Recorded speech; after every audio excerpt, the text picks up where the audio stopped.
On this week's episode of Ride the Lightning, the Tesla and EV podcast, the newly offered $60,000 Cybertruck seems to be generating plenty of demand, but its price is already going up.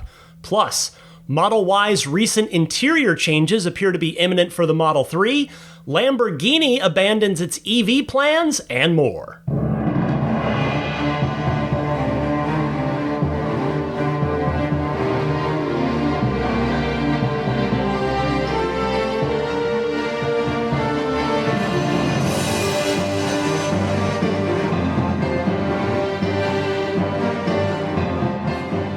What's happening, friends, from scorching San Francisco? We had summer in February here today. Very strange, but kind of a nice change of pace for us when it's often not even 75 degrees in July. My name's Ryan McCaffrey. Welcome to Ride the Lightning, your weekly Tesla and EV podcast, publishing on March 1st, 2026, recording here in the evening on Friday, February 27th. I've got a tired Lily the Silly Labrador just out of sight from me after a nice little warm weather walk, and a nice chill Daisy the Boxer looking out the window to my left. Zelina has gone back home. It was so nice to have her here for just to have a nice visit. It was like she was at summer camp. She didn't have to be a service dog. She just got to play with two other dogs for a week, so that was fun. Well, I want to say thank you to all of you. I got so many supportive messages after my sort of unplanned rant. I didn't intend to get as riled up as I did, but talking about the $60,000 Cybertruck last week and the whole, well, only for 10 days comment. So thank you to those of you that sent me a supportive comment. And sure enough, since last week's recording, we do have a clarification, an update on the status of the $60,000 Cybertruck.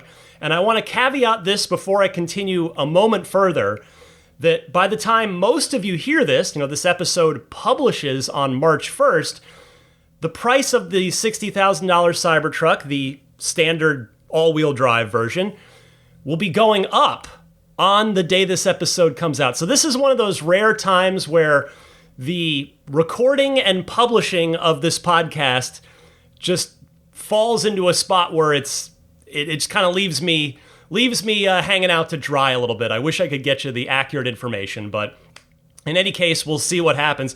I guess whatever did happen as you're listening to this, you can either nod along if I get it right, or you can just smile and laugh if I get it wrong. But we did get a clarification this past week from Tesla CEO Elon Musk of the many people that responded to his very vague post of, only for 10 days that I was talking about last week. One person asked, how much will it be in 10 days? And Elon responded, quote, depends on how much demand we see at this price level, end quote. And then after that, we got a proper clarification of this on the Tesla.com website, on the Cybertruck Design Studio, where at the very top of the Cybertruck Design Studio page, highlighted in gold, it says very clearly, price increases after February 28th. And so, Elon's comment seemed to suggest that if they did see sufficient demand for it, they might keep that price. And now all of you know the answer to that. I mean, it does seem like there's demand for it. I'll get to that in a second. But keeping it at that price does not seem like it's going to be the case according to the wording on the Tesla website. And so when the price goes up, by the time 99% of you are hearing this, it's a question of how high it goes from the $60,000 it's at. My heart says 65,000. My brain is planning for what I would consider a worst case scenario at 70,000. I can't imagine it would be 75, because then it's right on the heels of the premium all-wheel drive at 80. So I think 70 is the ceiling. 65 is probably the best case scenario. So we'll see. Again, you all know the answer to this as you're listening to me do this podcast. But circling back to what I meant by the there does seem to be demand for this $60,000 version of the Cybertruck. The estimated delivery window is showing for me here in California as a quite vague 2027. I just checked again right before recording this, because when I'd initially made my notes for this week's podcast earlier in the week, it was showing for me as September to October. So now it's pushed all the way back to 2027. Does that mean January, February 2027? Does that mean November, December 2027? We can't be sure. And I guess if you're placing an order with your $250 non-refundable order deposit, you're not going to know for a little while, at least, the answer to that either.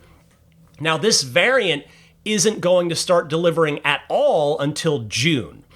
So if Tesla is already booked out 6+ months, 6 to 18 months, I guess we have to call it, it's probably closer to 6 than it is to 18, but again, we don't know for sure. So if they're already booked out 6+ months on this variant, it means they're getting orders. Now that is, there is one thing we have to reasonably consider here, and I promise I'm not trying to rain on the parade, and this isn't what I think is happening, but we have to acknowledge the possibility. The possibility is that Tesla is simply not allocating very much Cybertruck production to this $60,000 variant, which again is possible. I don't think it's in Tesla's best interest to be making people wait 6 to 18 months to get a $60,000 Cybertruck. So I don't subscribe to that reasonable hypothesis that it's a very limited slice of the Cybertruck production allocation, but it's not all of it, right? Because if I choose the premium all-wheel drive version, which I would say prior to the introduction of this $60,000 version was probably 90% of Cybertruck production. Because again, just anecdotally, what I see on the street, because I do see lots of Cybertrucks here in the San Francisco Bay Area, I would say maybe 1 in 10 Cybertrucks are Cyber Beasts, with the Cerberus 3-headed dog logo in the back right corner of the tailgate. So the new $60,000 all-wheel, or whatever it costs now as you're listening to this, but the new regular all-wheel drive version is cutting into that allocation somewhat. Not the Cyber Beast allocation, but the premium all-wheel drive allocation. So 5 to 7 weeks is what it shows for premium all-wheel drive. 2027 is what it's showing for the basic all-wheel drive. So, my best guess would be that it splits down the middle. That if it was 90% was premium all-wheel drive, it might now be 45 premium, 45 regular all-wheel drive, and 10% Cyber Beast. So regardless, whatever the number actually is, Tesla is clearly getting a bunch of orders if they're showing 2027 as the deliveries if you place an order for one today. Now here's another sign that they're getting, as if that wasn't enough of a sign, but here's another sign that they are getting orders for this thing. You can no longer order it with a referral link, meaning you cannot get a $1,000 discount unless it's your own code. You can still use a loyalty bonus, the loyalty benefit, if you're an existing Tesla owner, if you have a car, you have a Tesla account. But if you're a new Tesla customer using someone's referral link, you can no longer get $1,000 off and get it for $59,000. The plug was pulled on that in the middle of the week. And so I just want to come back to the criticism that I was levying last week. I do stand by it. Introducing a variant for 10 days, especially after you've sent out formal company marketing emails, I got one, did you, announcing that new version with no mention of a timeline being on that $60,000 price, it's not great. Now, to Tesla's credit, they did send out a second email this past week that did mention the February 28th deadline, that the price would be going up after February 28th. And so the question is, well, why did that happen? Why did it go down the way it went? And my best guess is probably because the content team or in-house marketing team that crafts those emails probably didn't know about the 10-day thing when they were crafting and sending those emails, because it probably wasn't communicated internally, if it was even premeditated at all, or given that it was posted by the CEO in the middle of the night, he may have just decided it. Maybe there was some meeting that day about the truck and, oh, we're barely making any money on it. And he may have just decided in the middle of the night, you know what? Let's just cut this off after 10 days and we'll see what demand looks like. And then he just goes ahead and posts on X without running it by anyone, because that's how this company has always operated.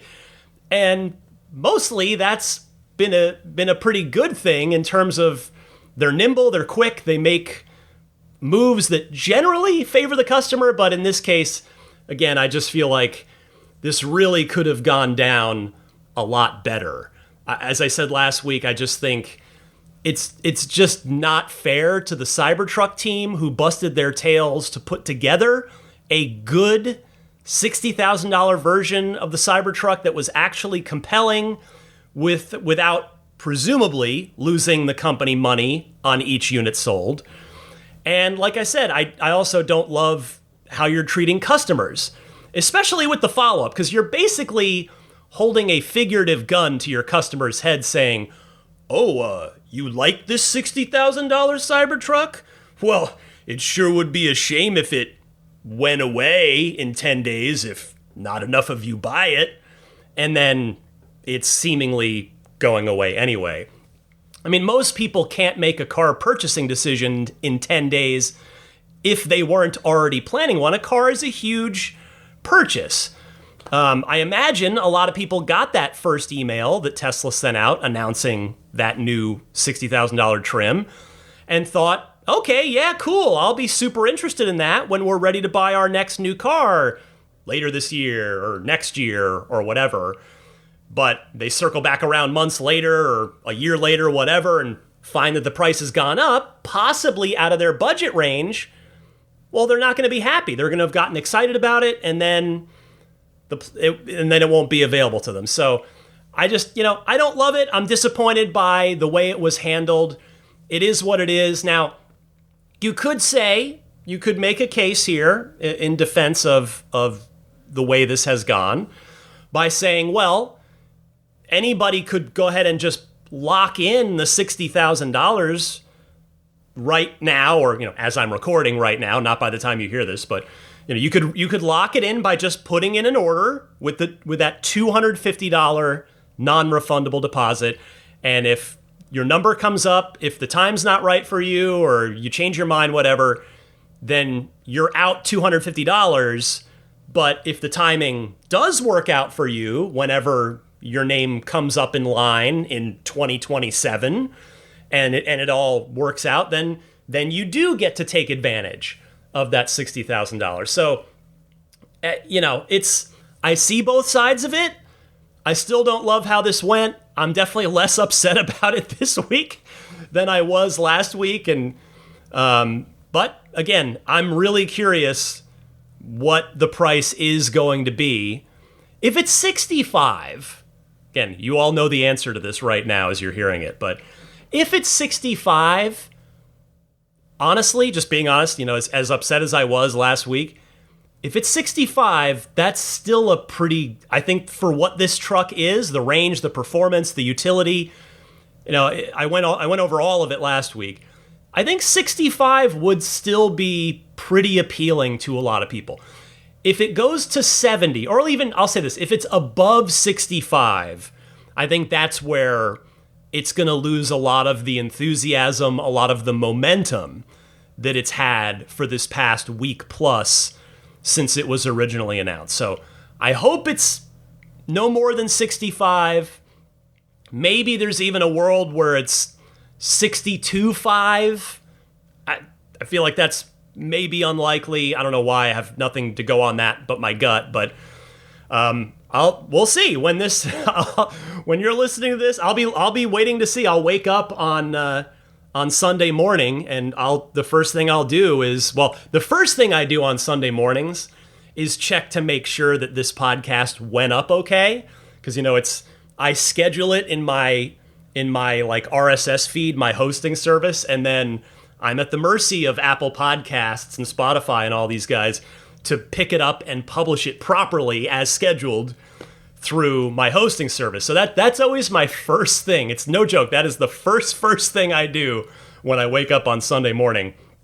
But the second thing I'll do is check to see what the price of the standard all-wheel drive Cybertruck is. But again, this whole thing, it could have been avoided if they had said from the get-go, this is an introductory limited time offer, $60,000 for this Cybertruck. It's only going to last, if it had been messaged this way from the beginning, I certainly would not be nearly as upset for customers or for the Cybertruck team. But it's just because it didn't go that way, and the way it went, I just feel like my gut says that this wasn't a planned thing, that this was a CEO decision in the middle of the night and I'm not saying he didn't have good reason. I'm sure he's put together a $1 trillion company. I have not. I have never done that, and I probably never will do that. So, I get that there's a level of trust that a lot of people have there, but I just, we all make mistakes. We all could handle certain things differently, and I feel like I wish this had been messaged better from the get-go. But in any case, it has definitely worked to some degree, because Tesla is booked out on the standard all-wheel drive Cybertruck into next year. But yeah, this is why most companies have communications teams, to get on the same page with messaging before you go out with your message. But in any case, I'm all we can do now is move forward with what we have. So in the meantime, or at least while I wait for what the new pricing is going to be, as promised last week, I made the new $60,000 Cybertruck the subject of this week's Patreon poll, which I remind you is open to everybody. It's totally free. You don't have to be supporting me on Patreon. You don't have to be giving me a dime on there. Just stop on by my page once a week. The poll usually goes up on Tuesday nights. My Patreon page can be found in the link in the description, or just by going to patreon.com/Tesla podcast. And the poll question was, temporary or not, and it was, how do you feel about the $60,000 Cybertruck variant? Thank you to the over 300 of you that voted as of the time of this recording. And not surprisingly, 46% said, I'm not interested in the Cybertruck at any price. That's perfectly reasonable. It's a full-size truck. A full-size truck is not for everyone.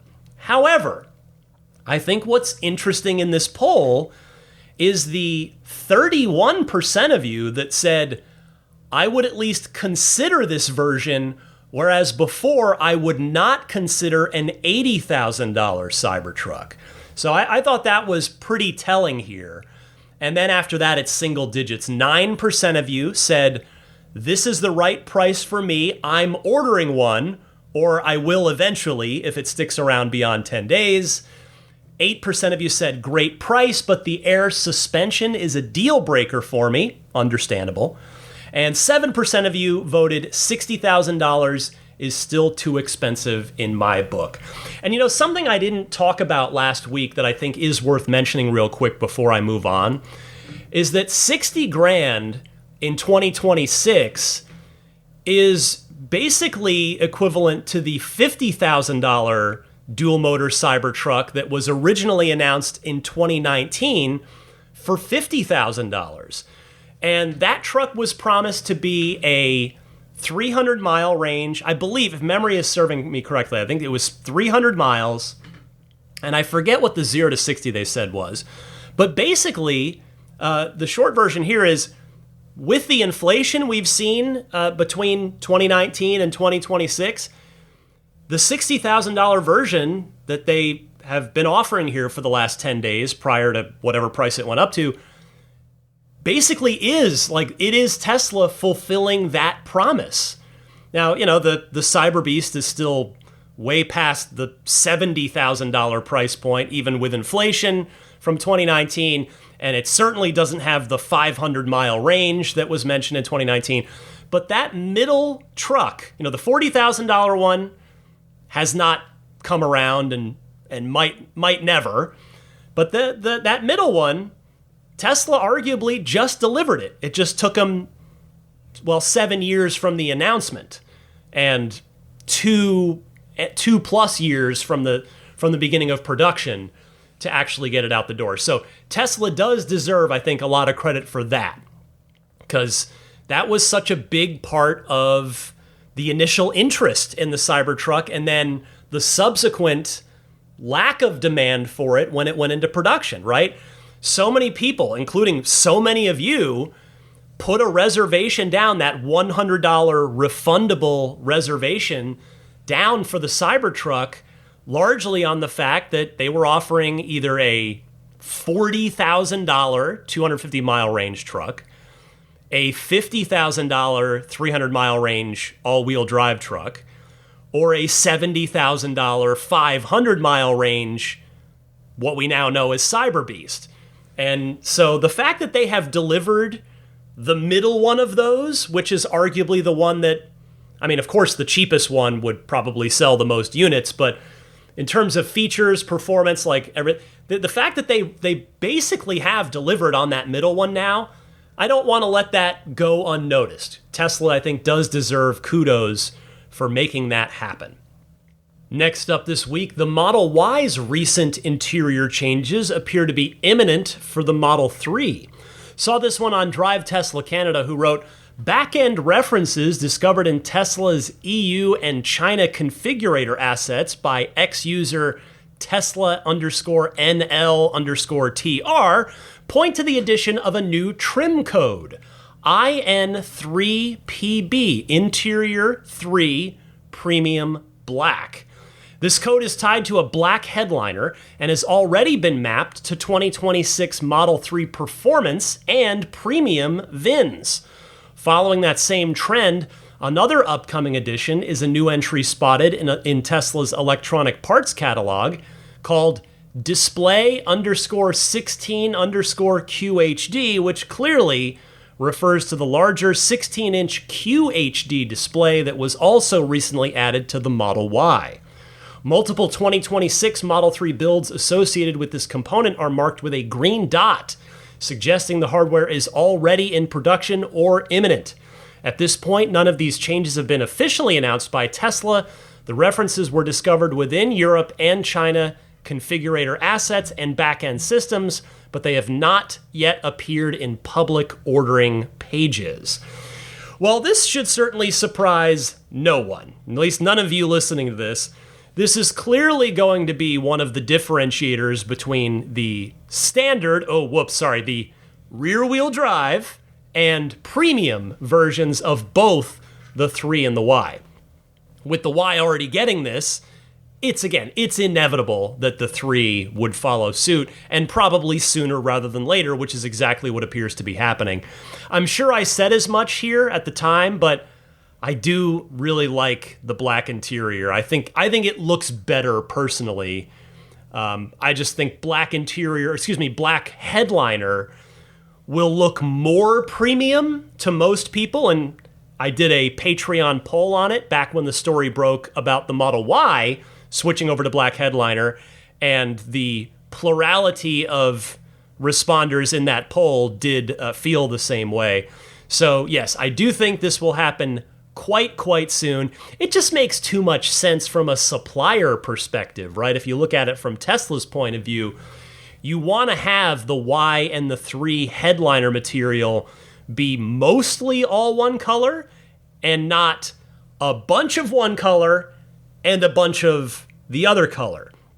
If they can instead have their supplier be providing like 80% of the black for the premium and performance Ys and the premium and performance 3s, and then 20% gray headliner material for the rear-wheel drive Y and the rear-wheel drive 3, that's probably easier. Maybe that would presumably allow them to get a better deal on the black headliner than if it were more of a 50-50 or 60-40 kind of thing. At least that's my best guess. I acknowledge I'm not a supply chain expert, so I might be wrong here. But just even setting that aside, it does just make sense that the 3 and the Y would follow the same interior design language, since they both pretty much have the same interiors. And again, they'll still have the light gray for those non-premium cars, but I do think those are probably going to represent a minority of what's built overall across both the 3 and the Y. Before I continue with the rest of this week's Tesla and EV news, I want to mention this week's Lightning Round episode over on Patreon. For those of you kindly supporting my efforts here week in and week out with Ride the Lightning I've been at this for 552 weeks straight, and I'm super proud of that and super grateful for those of you that choose to support me and my family with Ride the Lightning here on patreon.com/Tesla podcast. Every week for the most popular tier, which is the $10 per month tier on my Patreon, I do a Lightning Round mini episode. And if you join today, you get access to all of them. And there are over 180 lightning rounds now. There's so much content. And honestly, I really had fun with this week's, because I kind of didn't have a plan for it before I started. I was like, okay, what do I want this to be? Anyway, the lightning round this week is the 5 EVs I'm most excited about in 2026. And I don't want to sound like the clickbait thing, like the clickbait blog kind of deal, but I guarantee you're not going to guess all 5. Like even the first one, which I went 5, 4, 3, 2, 1, number 5 will surprise you, which I know sounds like ridiculously clickbaity. But anyway, if you'd like to hear that, as well as the other 180 plus lightning rounds, you can join me on Patreon, support the podcast. I'd be so grateful if you are willing and able to do that. To find out all the information and to join the Patreon, you can go to my Patreon page at patreon.com/Tesla podcast. A friendly reminder, I should be mentioning this more often. If you are kind enough to support me on Patreon at any tier, please do not join the Patreon through the Patreon iOS app. Once you've signed up on a website or on just desktop or just the mobile website, just don't use the Patreon app to join my Patreon or anyone else's, because then Apple takes it's like a 30% Apple cut that gets added on top. And I don't want any of you to have to pay that, when literally all you have to do is go to any website, even on your phone, just go to a web browser and type in patreon.com/Tesla podcast, join from there. And then once you're in, by all means, download the Patreon app, and you can easily interface and interact with and get all my Patreon content from there. Just make sure you don't sign up through the iOS app. Anyway, patreon.com/Tesla podcast for all of those lightning rounds. And at any tier, the $5 tier is the base level tier, you'll get ad-free episodes every week and early access to those ad-free episodes every week. If you do step up to that $10 per month tier, you'll get the ad-free episodes, you'll get them early, and you'll get access to all 180-something of those lightning round mini episodes. So I'd love it if you join me. There is an annual discount if you do the once-a-year annual pledge. There's a 10% discount on that if you'd prefer that rather than being billed monthly. And then a quick note for my EV owners listening out there, and I'm not just talking to Tesla owners. One thing that comes up pretty regularly here is how long people keep their cars. I'm one of those people. We've got, let's see, the shortest, I don't know, I've always kept cars for a long time, so has my wife. And it turns out, statistically, a lot of Americans, at least, I don't know about Europe so much, but we have the data for the US, and people are keeping their cars longer and longer. And so whether folks realize it or not, there is a timing element to ownership that matters if you're thinking about doing an extended coverage plan. So when it comes to EV coverage, it's not really about if you buy an extended coverage plan, it's about when. Coverage is generally more cost advantaged when it's purchased before your factory warranty ends rather than after, and that's because pricing, eligibility, and available options change with time and mileage. Even if nothing's wrong with the car, think of it like tires. That's a good analogy, right? You don't wait till they're bald to plan your tire replacement. You're looking at mileage, wear, timing. You're planning it all out. You're on top of it. EV ownership works the same way. And my friends at Accelerate Auto with their X-Care plan, I'm a customer myself on our 2018 Model 3 Performance. X-Care helps EV owners understand where they are now, what changes later, and when it makes sense to act. And if you'd like to learn more, you can go to their website at xcare.com, xcare.com, or you can call them up and talk to a human being. This will not be a generic call center. It will not be AI answering the phone. An actual person can help you out and answer your questions by calling 844-755-4186. If you'd like to do it, if you'd like to order an X-Care plan online, you can use the referral code LIGHTNING at checkout for $100 off. If you're doing it over the phone, obviously mention the code LIGHTNING over the phone. So again, xcare.com, referral code LIGHTNING for $100 off, or call 844-755-4186. Next up this week, Tesla is not backing down in its efforts to claim ownership of the Cybercab trademark, filing a formal challenge with U.S. regulators against French beverage company Unibev, whose earlier filing has blocked Tesla's application. Saw this one on Drive Tesla Canada, and they wrote, according to newly filed documents submitted by the U.S. Patent and Trademark Office Trademark Trial and Appeal Board, boy, that's a lot of words. You need to acronym that better, guys.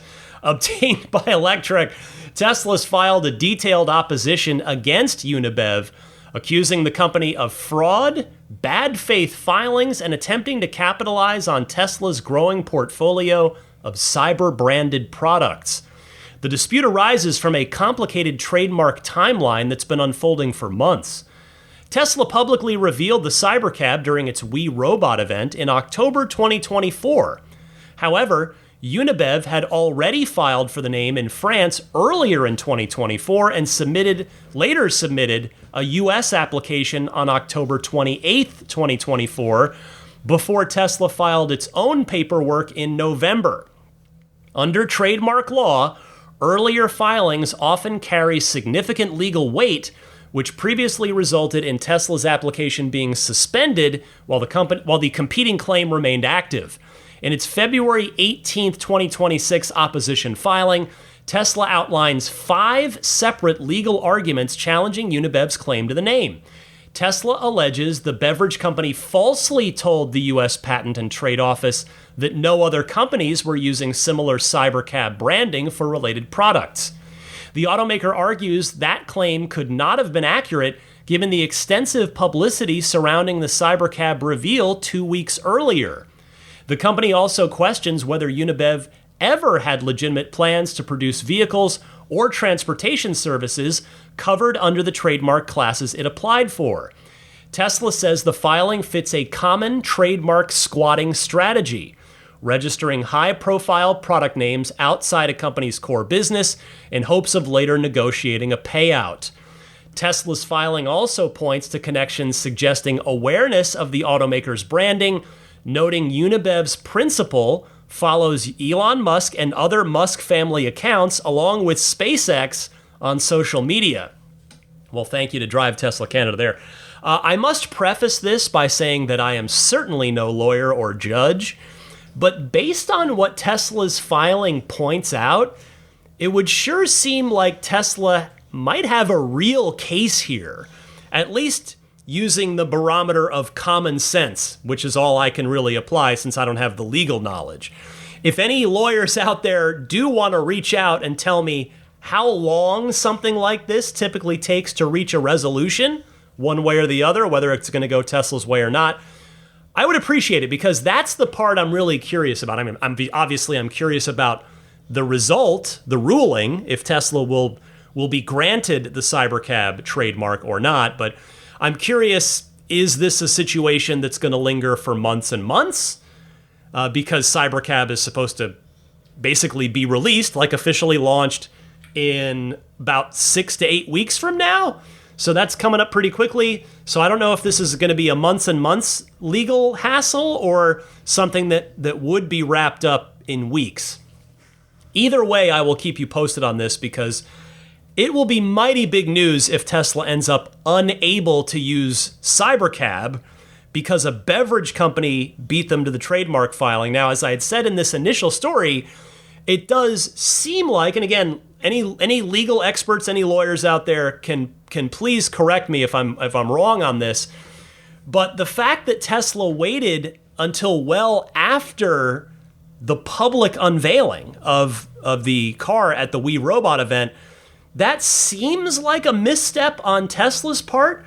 However, on the other side, as Tesla claims that the company Unibev falsely told the Patent and Trade Office that they were filing under the transportation services or vehicle production, right? So if that seems like it's open and shut right there. Like, if Unibev, why didn't they just file it under beverage, like, Cybercab Sauvignon or whatever? Like, why? I'm curious now, and if there are any legal eagles out there that want to help me out on this, I'd certainly be grateful. But it does seem like Tesla has a pretty good case here against Unibev, and again, we'll just see how long it takes to play out. I think maybe last time when this had initially come up, I thought that it probably would just end in a settlement, and Tesla pays them some money and gets the filing, and maybe that's Tesla's penalty if in fact they should have filed their trademark sooner. But in any case, regardless of that, I do think that's probably a decent probability of that's how this turns out, is Tesla does go ahead and settle, which I know might say, well, then the trademark squatter is basically winning here. But at the end of the day, Tesla's a massive company with massive piles of Scrooge McDuck cash in their silo, and if they want that Cybercab name bad enough, if the appeals process doesn't go their way, then they might resort to just paying them out. We'll see. But an interesting twist in the case, no doubt there. Moving on here, in Tesla news that will affect all of us directly, Tesla's reportedly working on a major wiper upgrade. I saw this via Tesla Reddit user Confident Image 4266, who posted in the Tesla Lounge subreddit and said, software 2026.2. Something. They're not revealing the number, maybe for some sort of security reason, like if they reveal the number, it can be traced back to them. I don't know, but an upcoming software build reveals a new vision system currently being tested under the name wiper_vision_V5_shadow_mode. So here's what appears to be changing per this Reddit user. The system now uses full surround camera vision, not just the front cameras. It can detect water spray from vehicles ahead, and it can identify reflections and mist forming on the hood. Tesla seems tongue twister there. Tesla seems to specifically be targeting drizzle and road spray, which are the exact conditions where current auto wipers tend to struggle the most. Credit to X user Tesla_NL_TR. Again, we're hearing from them. They get the shout out again on that one, which is pretty cool. The feature is still running in shadow mode, as the title of that line entry in the code suggests, meaning it's active for data collection and testing, but not yet controlling the wipers directly. So, interestingly, as an addendum to this, the original poster on X that's referenced there, for the second time in this podcast, by the time that I saw this post on Reddit a few days after it had initially went up, I clicked the original source link, because that's always journalistically a sound thing you want to do, is don't just take the word of the reporting site, click through to the original source and check it for yourself. Make sure there's no misinterpretation or anything like that. But anyway, so I clicked through to that original source link from that X user, and that post had been deleted or removed. I don't know. It just said, when I clicked through, it said, this page does not exist. So hopefully this is real, because it'd sure be great if Tesla was about to roll out a significant improvement in the windshield wiper functionality for us all. Now, to Tesla's credit, at least in my experience, the wiper situation has gotten a good bit better recently, which I do want to say I very much appreciate. But if we really do have a new 5th generation revision coming, hopefully it can finally get us to the point where the wipers work reliably at the right setting for any given condition, and, big one for me at least, and probably for most of you, they don't do those annoying and, quite frankly, somewhat embarrassing dry wipes anymore, when you're just driving down the road on a sunny day and the wipers go off. So hopefully some good news there. We'll have to see. This is probably something that's not going to appear in release notes for an update, because I don't know, I mean, they've never put this in notes before, probably because it might be seen as something of an admission of guilt that the wiper activity is not great. So I guess we'll have to maybe wait for Tesla NLTR or maybe a green the only to dig into the code and tell us once it's active, once they see it in there and it's happening. In other EV news this week, I've got a few stories. 4 of them, in fact, in the other EV news department. The Lucid Group released its 4th quarter and full year 2025 financial results, showing strong delivery growth and record revenue, but also highlighting the continued financial challenges facing the automaker as it attempts to scale production and work toward profitability.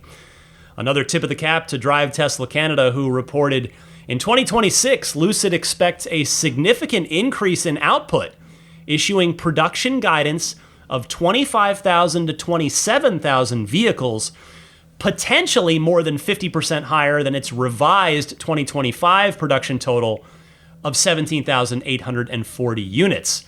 Beyond increasing production of the Gravity SUV, Lucid is also preparing for its next growth phase. The automaker confirmed plans to begin production of its upcoming midsize platform vehicle while advancing autonomy efforts tied to planned robotaxi deployments with Nuro. However, challenges remain. The company recently announced its 3rd round of major layoffs, affecting roughly 12% of its U.S. salaried employees as part of a broader effort to improve efficiency and control spending. So the layoffs are terrible news, and I don't want to minimize that. But what I do think is the most notable, at least the most exciting thing, because layoffs are certainly the opposite of exciting, but the most exciting thing here is the news of the midsize vehicle. Will that really go into production this year? Like, can Lucid really get their Model 3 fighter out the door less than 12 months after shipping the Gravity? I'm not saying they can't do it. I'm just saying recent history is telling us it's really hard to do. Tesla has arguably never shipped 2 cars within 12 months of each other. Model S debuted in 2012. Model X shipped in 2015. Both of those cars saw big delays. Model 3, of course, in 2017. Model Y in 2020. Cybertruck in 2023. And the Cybertruck, of course, also had some significant delays. Now, unless you want to count the new Model S shipping in June of 2021, after the Model Y came out in March of 2020, so still not quite a year, but even then, I don't know if I want to count that because it wasn't a completely new car, which is what Lucid's doing here with the Gravity, totally new car, and their midsize, which will be a totally new car. But even if we did count that for Tesla, from going from Model Y to new Model S, that's still 15 months, not 12. So, I mean, I guess the new Model 3 and the Cybertruck were right about the same time. But again, I'm not counting it for this thought exercise. But the point is, I'm skeptical of Lucid, especially while it remains in its still pretty young state as a car company. Just launching two completely brand new vehicles 12 months or less apart, I am skeptical. But I'm not down on it. I'm rooting for them, rooting for any and all new good EVs, especially more affordable ones. But recent history says the odds are against them that they'll get it out that quickly. But regardless, I'm eager to see that car, and I hope it can compete. Because there really aren't a ton of EV sedans out there. I mean, we can always use another good one in the marketplace. You've got the Model 3, you've got the Ioniq 6, you've got the BMW i4, and that's, I guess, well, what? There's the Mercedes EQS, the sedan version, but that's a big car. That's not a mid. So I guess, in terms of mid-size, it's Model 3 and it's Ioniq 6. I think. I'm struggling to think of another one, at least here in the United States, in terms of mid-size EV sedans. So I would love to see it, we will see it. I will look forward to seeing it.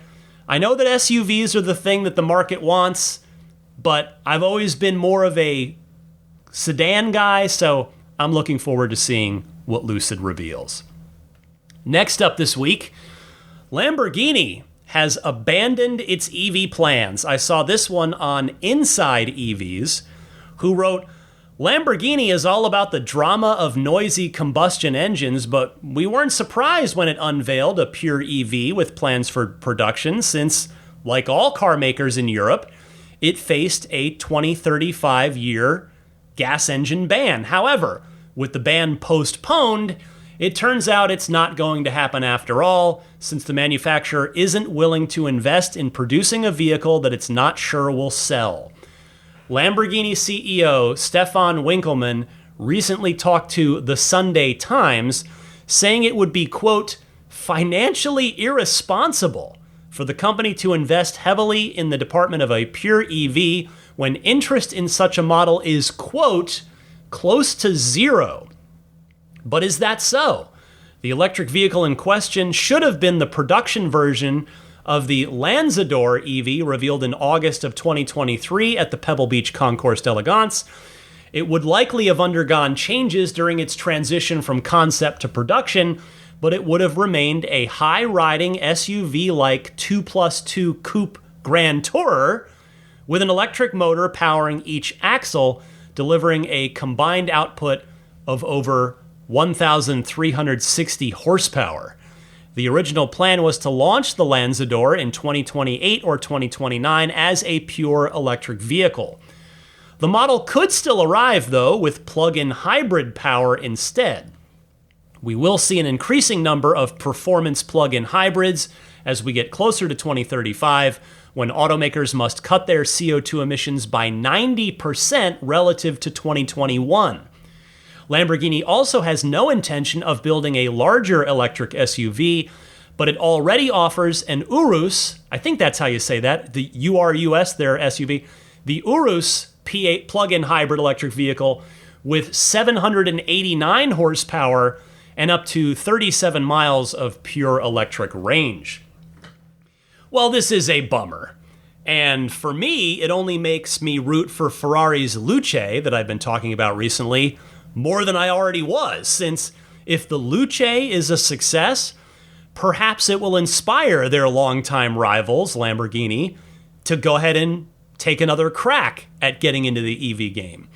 Now, I don't know about all of you, but for those of you around my age, I'm talking about 80s and 90s kids who grew up with supercar posters on your walls, I've always liked both Lamborghini and Ferrari. I've never been a big Porsche guy. Like, I've never driven a Porsche of any kind, but in terms of just the supercars in posters on my wall, I've always loved Lamborghini and Ferrari. But if you made me pick, I would say even as a kid, and probably this is still true today, I would still say I would pick a Lamborghini over a Ferrari, just personally, totally subjectively, obviously.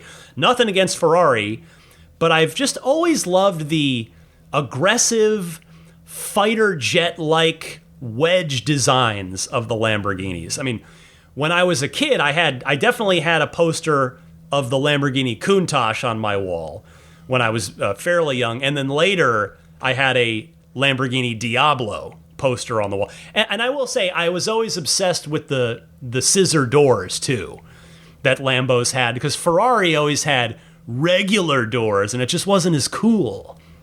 So I've always preferred Lambo, and I would love to see Lamborghini make a pure EV. But for now, go Luce. Let's go Ferrari. Let's show Lamborghini what it's missing.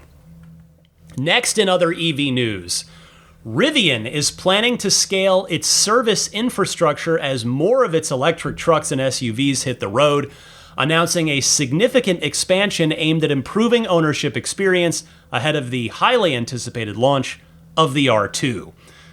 One more tip of the cap to Drive Tesla Canada, who says, according to Rivian, more than 50 new service centers are scheduled to open through next year, pushing its global network beyond 150 locations by the end of 2027. Larger, higher capacity sites are planned for regions where Rivian ownership is most concentrated, which I would presume would be the Pacific Northwest, because anytime I'm up there, it seems like Rivians in the Seattle area are like Teslas in the San Francisco area, where they're just everywhere. So I would guess that higher concentrated areas are Seattle, San Francisco, and LA. Anyway, getting back to the story, I lost my place here. Yes, while customers in less densely populated areas will increasingly rely on mobile support options. Mobile service has already become the company's most popular service method, and Rivian plans to increase its fleet of service vans by 50% through this year. At the same time, Rivian has been expanding its workforce to support growing demand. The company says it added and trained more than 1,000 service specialists over the past year alone, while continuing to hire additional technicians for both new and existing locations. Those investments appear to be having an impact, with Rivian reporting a 35% reduction in service scheduling wait times compared to the previous year. Well, you love to hear this. Service, as you may recall from the early Model 3 days, was the number one thing that I kept harping on this podcast with Tesla, as they were in the initial part of their own major growth spurt from a low to mid volume car company into a high volume one. And I guess as we sit here in 2026, we can probably say that it seems like Tesla's done a fairly good job of keeping up with the necessary growth on the service side with the growth of the fleet itself. Could Tesla use more service centers? Well, sure. But I don't really read about any serious issues with service or, wait times for service or locations out in the Tesla community. Again, not to say that there aren't pain points, but it seems like Tesla's done a pretty good job of it. But I guess the point here is Rivian, they're already starting to scale up on the service side, which is very reassuring because they're only just about to start significantly increasing their production and delivery volume with the R2. The R2 can be awesome, But if you can't get any service support when you need it, because service isn't available in your area, or if it takes weeks to get a service appointment, even when there is a service center in your area, well, guess what? People aren't going to recommend your car to friends and family, or they're just not going to be happy and they're not going to become repeat customers. So hopefully Rivian is riding the wave well here, and they won't get swallowed up by that wave. They'll continue to ride it and be able to keep up with service infrastructure and service needs as their fleet grows. And the last story that I have for you this week is about NHTSA. The administrator there has announced that the agency will be holding a major event on autonomous vehicles on March 10th, so coming up very soon. Credit for this goes to our Tesla tipster friend Sawyer Merritt, who posted on his X account saying, with a quote from the actual agency, "The first portion of the meeting will feature keynote addresses from the Department of Transportation leadership and industry executive panel discussions on key automated driving systems topics. The second portion of the meeting will build upon the ADS workshop held last November. NHTSA gleaned valuable information from stakeholders on various topics. In this subsequent meeting, NHTSA intends to gather specific input on potential actions, including potential future guidance to the safe domestic development, testing, and deployment of ADS-equipped vehicles." Well, the timing of this is certainly interesting as it pertains to Tesla because, of course, that previously announced April timeline for the formal launch of the Cybercab. Could this be an announcement of a new federal level policy that will allow for inputless vehicles to operate on public roads? Because remember, even the Waymos are Jaguar I-Paces that still have steering wheels and pedals. So if you're a Tesla shareholder, you are probably crossing your fingers hoping that that's exactly what this announcement is, so that the Cybercab, or whatever it's called, pending this trademark dispute, can get out on the roads and start making money for Tesla in April. So we shall see in just a little over a week here. Alrighty, that's everything I've got for you in the world of Tesla news. Stick with me, though. I will be right back with your Ride the Lightning hotline calls coming up next. This is Bill Daniels, the voice of Light Industries 2000, or KIT. You're listening to Ride the Lightning, the Tesla unofficial podcast. Happy electric motoring. Welcome to the next segment of the podcast, which is where I get to hear from all of you. It's the Ride the Lightning hotline, your chance to call in and ask questions, leave comments, or discussion topics for the podcast. If you would like to participate and potentially get featured on an upcoming episode, there are two ways to do that. Either submit your question, comment, or discussion topic by making a voice recording on your phone's voice recording software. Try to keep it to 90 seconds or less, please, so that I can get to as many callers each week as possible. And email that file to me at teslapodcast@gmail.com. Or you can take that same 90-second or less call and just actually call in and leave a message on the Ride the Lightning hotline. The toll-free number is 1-888-989-8752.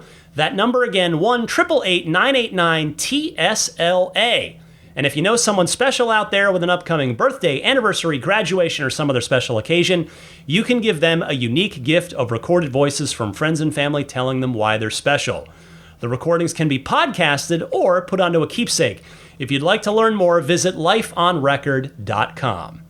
First up this week is Dave from Florida, responding to Brian from last week's episode about the Cybercab not fitting all use cases for multi-stop errands and whatnot. Go ahead, Dave.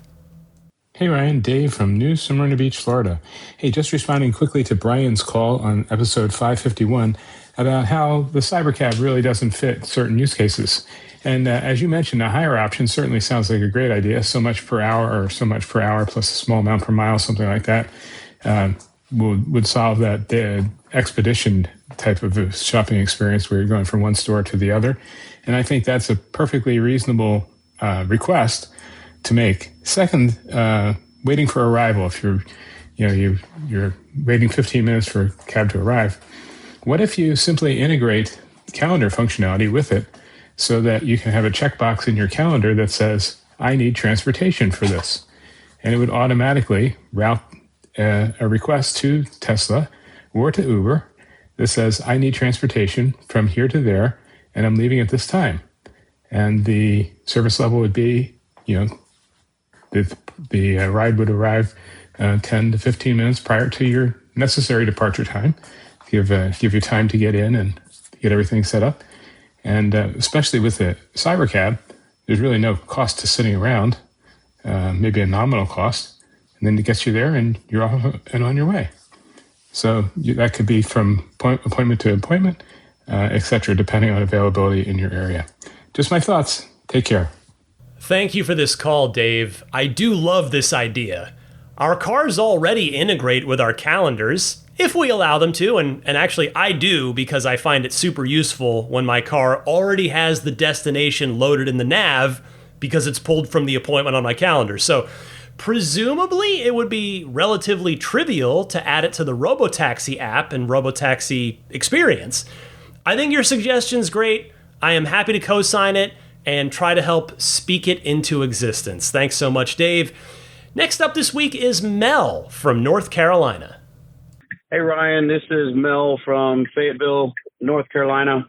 I'm calling about, so I'm a longtime Tesla owner since 2019. I've got a Model Y and a Model 3.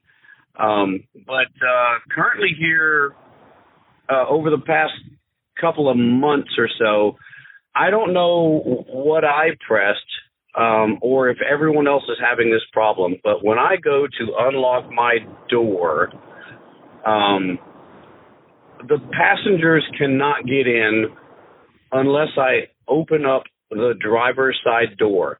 I can't even get in the passenger side or even open my trunk unless I open the driver's side door first, lean in, and press the unlock button that is popping up on my screen. I'm at a loss. I've been all over the dashboard. I should know this stuff because I've driven Teslas forever, but I'm stuck and I'm frustrated, and it's something that I need someone to reach out and or give advice back, or maybe but it's driving me crazy. So anyway, that's my shout out to everybody. I don't know where else to go other than reaching out to you and the Tesla community to say help. Thank you. Hello, Mel. Well, though I am definitely not the best source for tech support, I acknowledge I am happy to try and help. And I have one suggestion that I'm hoping will solve this for you. And if it doesn't, then I'm not sure if there's anything else to be done except making a service appointment to try and get Tesla to diagnose it at a service center. But if you go into your locks screen in the car settings menu, you will scroll down and see driver door unlock mode in there. If that's checked, uncheck it. The description, I went to look at this in my own car. The description for this reads, when enabled, the driver door and charge port will unlock when the key is detected near the driver's side of the vehicle. Holding down the interior driver door button will unlock the rest of the vehicle. That's what it says in the menu there. So maybe based on your call, based on what you were saying, maybe that somehow got enabled on you. Maybe it just accidentally got checked somehow. So give that a go. I hope that helps. If it doesn't, I think you're probably going to have to take it in for service on that one. So, Mel, good luck to you. I've got time for one more call this week. It is a reaction to the $60,000 Cybertruck from last week and then Elon Musk's subsequent 10-day limit on it. Here's Bill from Wisconsin. Hey, Ryan, it's Bill from Chippewa Falls, Wisconsin again. I've had a little chance to settle down here, and I was thinking more about why Elon would have tweeted about that new trim of the Cybertruck only being available for 10 days. I wonder if this was him intentionally trying to keep that trim from being wildly successful, because he's so all in on autonomy.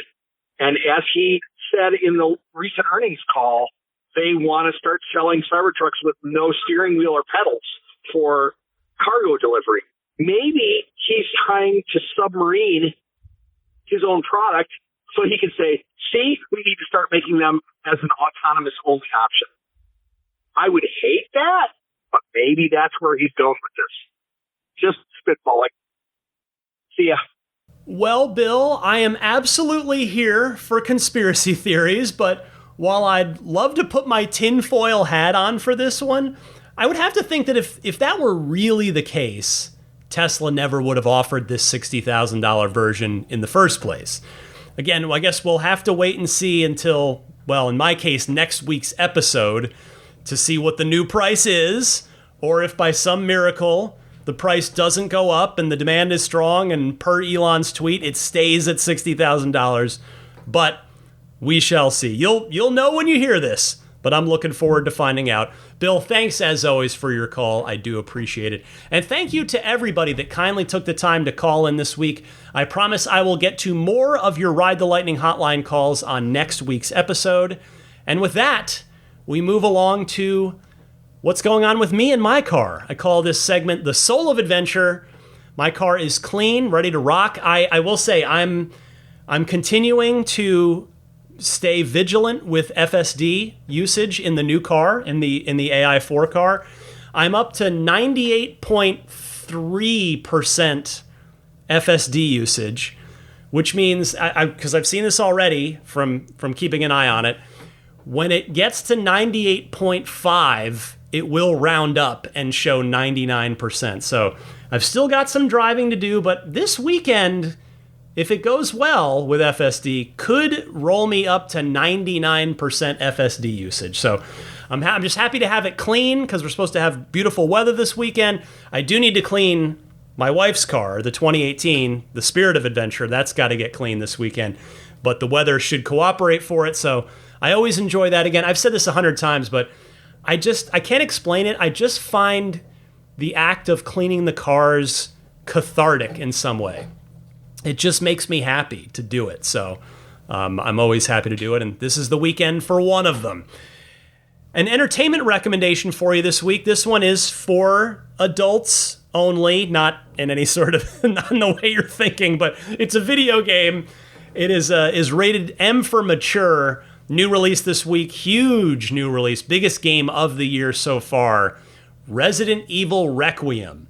The 9th main Resident Evil game. That series has been going for 30 years now, and the new one is excellent. I am looking forward to digging into it myself. It's available for PC, PlayStation 5, and Xbox Series X and S. So if you're into scary games, survival horror, Resident Evil basically invented the genre, and the new one is exceptional. So give that a look if that sounds good to you. Time now for your pro tip of the week. It comes from John in West Virginia. Go ahead, John. Hey, Ryan. This is John from West Virginia. Thank you for what you do. So I've been running into an issue from time to time to where my music has been paused because I've used the voice navigation or I've used Grok, and the music does not restart. What I have discovered that it says music paused for voice navigation. In order to get this to unpause my music, if I press my right scroll wheel once, then swipe down to cancel out that voice command window, I'm able to restart my music. I hope this is helpful to somebody. Thank you, and have a great day.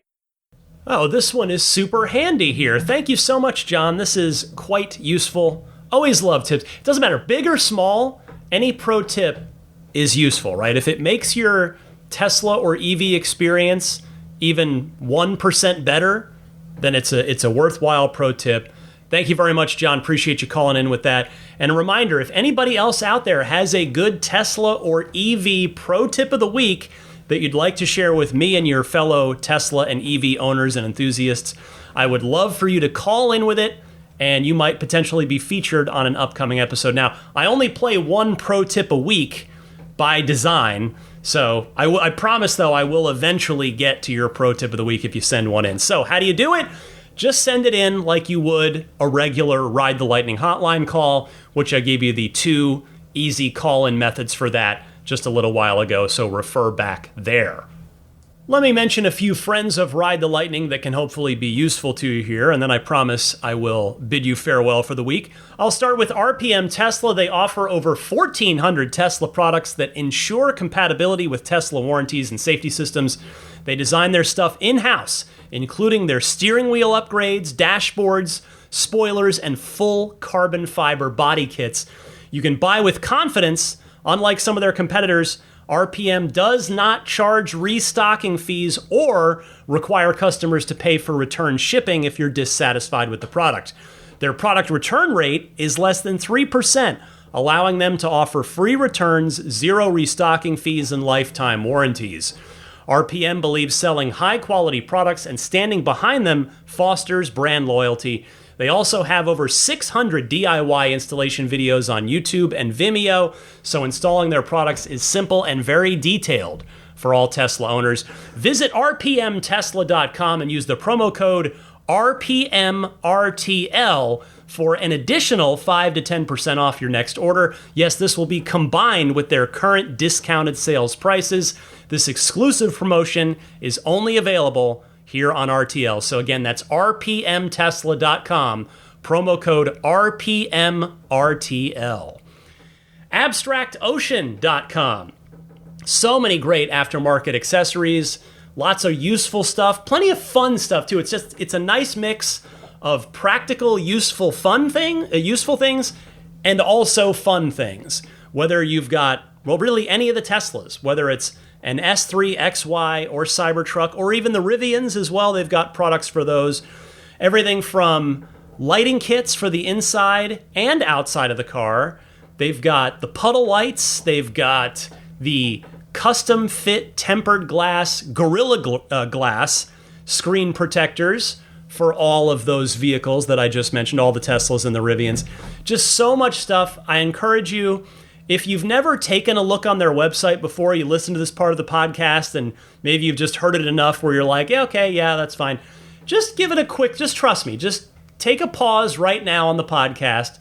Just take out your phone, or if you're in front of a computer, just go to abstractocean.com and click on whichever vehicle you have in that top banner there and just see what they've got. I guarantee you'll find something you like.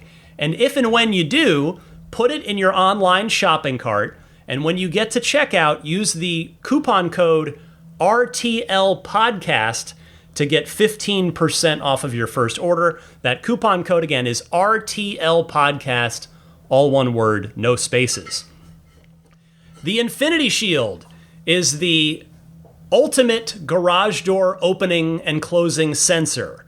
You know, most garages, mine is certainly this way, only have that single beam sensor that detects objects a few inches above the floor.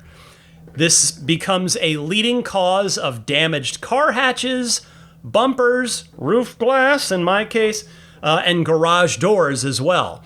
Infinity Shield is the world's first full coverage garage door sensor utilizing 25 beams. Yes, it detects any protruding bumper, open hatch, or anything else in the way of the garage door. It's easy to install yourself with no special tools, does not need to be aligned ever, and it's compatible with all garage door openers.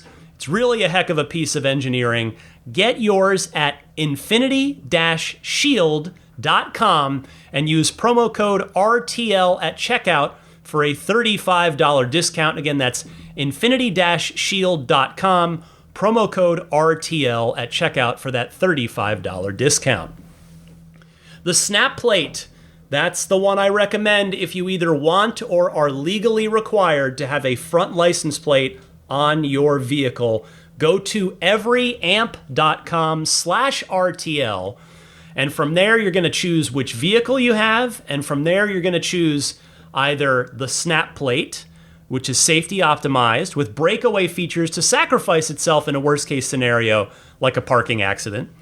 Or you're going to choose the snap plate plus, which I believe is like $5 more, I think. I haven't looked recently. It is strength optimized with hardened features for maximum strength. Both have their signature minimalist aesthetic that blends in perfectly with the Tesla front end. Both are made from recycled, made in the USA plastics with stainless steel reinforcements. Nice, clean, minimal design here. I'm a fan of this. If you're going to do a front plate on your car, get the snap plate or the snap plate plus. And again, there's a discount available. Go to everyamp.com/RTL and use the coupon code RTL at checkout on whatever product you end up purchasing. Immaculate Reflections, that is my detailer. If you are in or going to be in the greater San Francisco Bay Area with your Tesla or other car that you love, get in touch with Jeff at Immaculate Reflections ahead of time. Get on his schedule, get an appointment by going to irdetailing.com, and then from there you can click the contact button in either the upper left corner of the page or right in the center of that home page. You can reach out and discuss with Jeff, what's your budget? What do you want to have done to the car? He will work with you, whether it's paint protection film on some or all of the car, whether it's ceramic coating on the car, so that's going to take the place of traditional wax. Maybe you want to have paint correction done to get your paint finish looking better than ever, and dare I even say better than new. Whatever it is, Immaculate Reflections will do an awesome job on your car. I will personally vouch for that. I've had both cars done at Immaculate Reflections, and the work really is just pristine. I couldn't be happier with it, and you will be too. Again, irdetailing.com, and when you reach out to make your appointment, just make sure to mention up front that you're a Ride the Lightning listener and politely request the Ride the Lightning listener discount. Again, my Patreon, found at patreon.com/Tesla podcast. That is how you can voluntarily choose to support the podcast if you like. My hope is that eventually, and maybe this is the week, that I will earn your support. And even once I earn it, I've got to continue to earn it every single week. And that's why I make sure this podcast comes out every week. It comes out on time. For the Patreon backers, it comes out early. I do that lightning round mini episode every single week. So there's just so many of those that become instantly available to you if you join at that most popular $10 per month tier.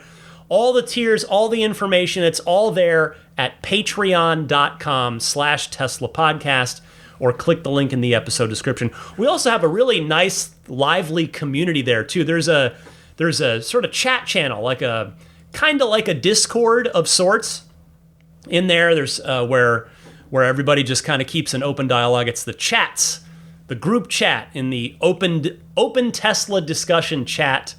In fact, we just welcomed in Scott Shepper, who's the newest Maximum Plaid backer. I'll give him his proper shout out here in a minute, but Scott chiming in after joining the Patreon, saying, "What's up, everybody? Just joined, fellow Tesla nut here," and he got warmly welcomed in. So come join me, come join everybody over on Patreon. We have a good time. In fact, this coming weekend, as you hear this first weekend of March, we will be having our March Patreon Zoom Hangout. It happens every month. That is for the folks at the Maximum Plaid tier or higher. So that one's reserved for the upper tiers. However, if you pledge at any tier or upgrade any existing pledge, you do get a one-time thank you invitation to whatever the next month's Patreon Zoom Hangout is. So I'm doing my best to say thank you for your generous support on Patreon. So I am looking forward to our next Zoom Hangout coming up, because we always, the hour flies by. We always have a fun time chatting. If you are not already following this podcast, it's totally free to do. I recommend doing it on whatever your preferred podcast service is. And the reason that I recommend it is because that means you don't have to remember to go hunt down each week's new episode. Your podcast subscription follow on your favorite podcast service will send you a push notification reminding you that there's a new episode of Ride the Lightning. So whether it's Apple Podcasts, Spotify, TuneIn, or YouTube Podcasts, or pretty much all the big ones, just search Ride the Lightning Tesla. You should see this podcast pop right up. Click the follow button, and that's it. You're done. The referral program is back, or at least, I guess it's not back. It's that mine got reset, so you can use my code again if you want to. I'm not here to push it. I'd say use somebody else's code if you have somebody else in your life. But if you're buying an S or X before they go away, or a 3 or a Y, or a Cybertruck, now the whatever it costs now, base level Cybertruck is not available for that $1,000 discount. The premium and Cyber Beast Cybertrucks are. S and X are $1,000 discount. 3 and Y, if you buy with a referral link, you get 3 months of free FSD. So anyway, if you need a referral code, find somebody's, but if you just don't have anybody in your life with one, you can use mine. Type in ts.la/Ryan73014 in any browser. It'll take you to the Tesla landing page. Choose your car, configure it, submit the order, and once you do that, it'll have the order submitted with the referral bonus baked in. Finally, you can follow me on X and or on Instagram. I have the same username on both. That username is DMC_Ryan. You can always email me anytime about Tesla or EV related things at teslapodcast@gmail.com. Finally, I'd like to say hello and thank you to those top tier Patreon backers who do get invited to the monthly Patreon Zoom Hangout each month.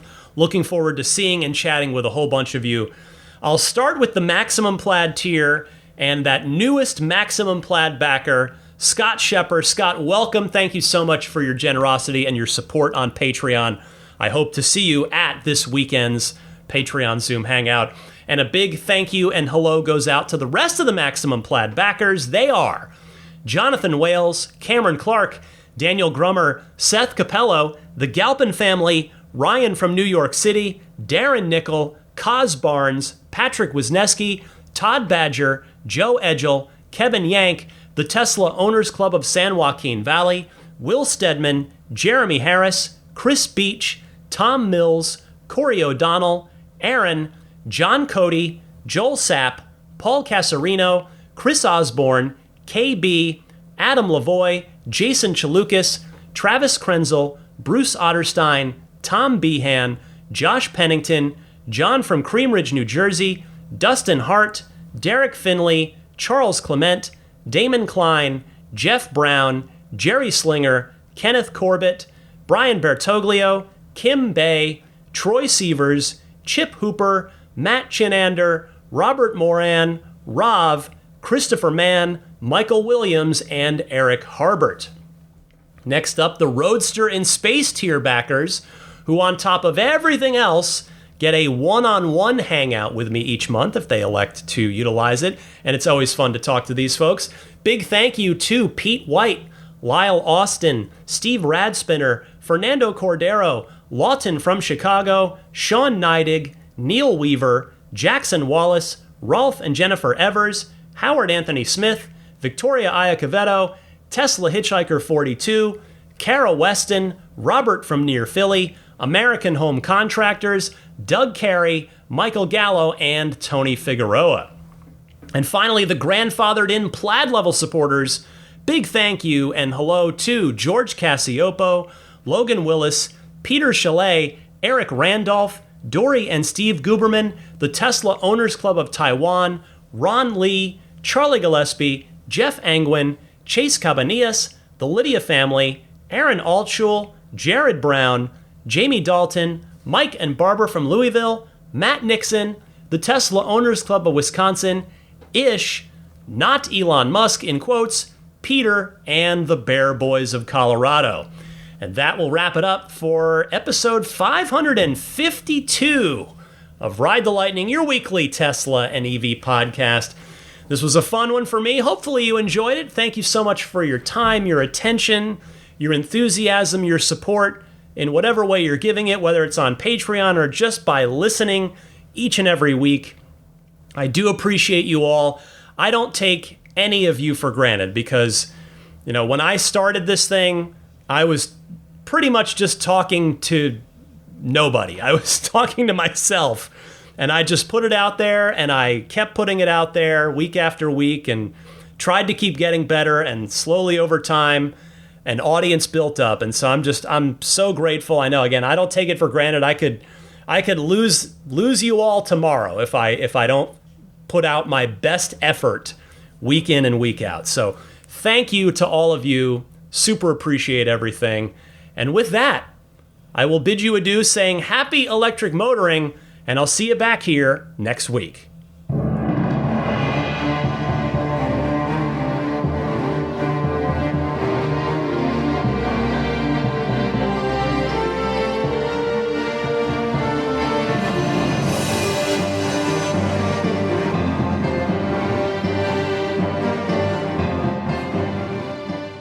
Elon Musk, people don't like Elon Musk. The guy founded PayPal and Tesla, and people are like, yeah, but he's a troll and a bad dad. I'm like, so was mine. He did nothing to fight climate change. Also, have you been in a Tesla? Have you been in a Tesla? My buddy let me drive his Tesla. I laughed out loud at how fast it went. Been clinically depressed my entire life, on dozens of medications, in a Tesla for 13 seconds, cured forever. I think a Tesla is the most fun thing you could possibly buy ever. That's what it's meant to be. Our goal is to make it's not exactly a car. It's actually a thing to maximize enjoyment. It's maximum fun.